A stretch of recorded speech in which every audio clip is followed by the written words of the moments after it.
Hello and welcome to the Out of Lives review of Whispering Willow. Whispering Willow has already seen release on PS Vita, PC and PS4, and now it's time for Xbox One to have a go. Indie studio Nightlight Interactive introduced us to Eleanor Elkhorn, a young girl searching for her father who has disappeared under mysterious circumstances. This is a side-scrolling horror adventure game set around the incredibly haunted Willows estate. Nightlight has done a good job at creating an atmospheric environment with a reasonable sense of scale, something often hard to achieve in a 2D game. They've combined puzzles with exploration and a hand-drawn art style, and it works well, mostly.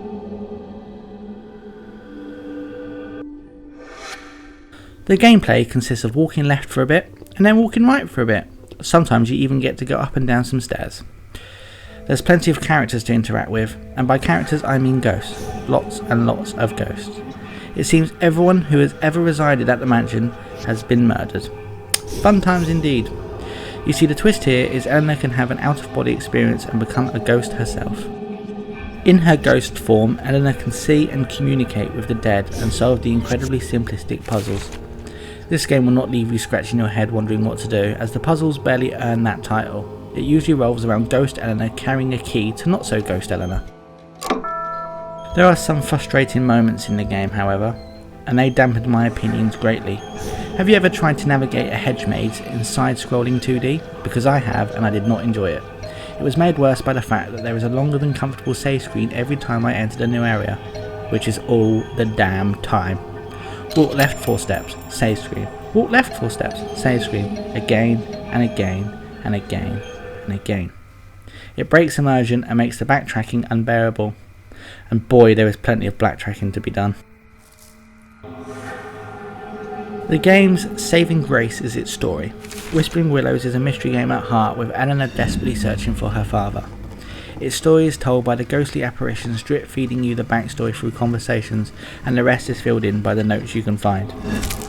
As you progress, you slowly piece together the history of Murder Mansion. The story is original and interesting enough to push you to the end of the game.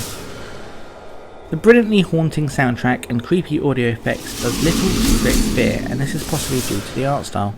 At no point did I find it scary, and there were no jump scares to be found either. The game simply fails at being a horror game, and the easy puzzles and slow-paced backtracking does little to invigorate its slow and unchallenging gameplay.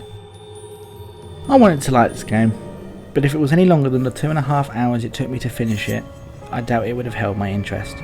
Whilst it's not a bad game, it's not a particularly good game either, and with the recent resurgence in Metroidvania games, there is little here to make it stand out, and I see it being largely forgotten in the long run.